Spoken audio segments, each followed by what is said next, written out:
এটা হচ্ছে একটা ছিদ্রযুক্ত বোতল যেটা থেকে এইভাবে পানি পড়তেছে। আর আমি এই বোতলের ছিদ্রে হাত না দিয়েই শুধুমাত্র ফিজিক্সের সাহায্যে এই পানিটাকে বন্ধ করে দেখাতে পারবো। কিভাবে? চলুন দেখি।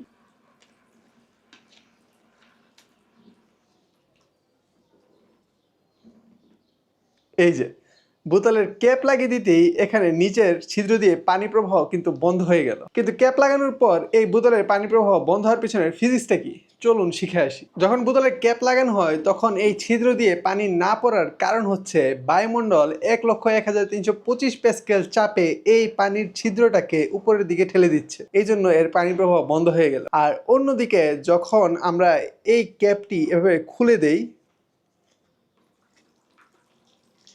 তখন এই একই বায়ুচাপ নিচের দিকে যেমন চাপ দিচ্ছে এরকম উপরের দিকেও চাপ দিচ্ছে। কিন্তু এক্ষেত্রে পানি পড়ার কারণ হচ্ছে যে উপরের চাপ আর নিচের চাপ তো সমান হয়ে গেছে। এখন মাধ্যাকর্ষণ বলের কারণে এই পানি নিচের দিকে পড়ে যাচ্ছে। অর্থাৎ ক্যাপটি যখন আমরা বন্ধ করে দিচ্ছি তখন মাধ্যাকর্ষণ বল পানিকে নিচের দিকে টানলেও নিচে থেকে যে বায়ুচাপ উপরের দিকে ধাক্কা দিচ্ছে সেই বায়ুচাপ ভেদ করে পানি আর নিচে পড়তে পারে না। আর এই জন্যই ক্যাপ বন্ধ করে দিলে এই ছিদ্র দিয়ে আর পানি পড়ে না।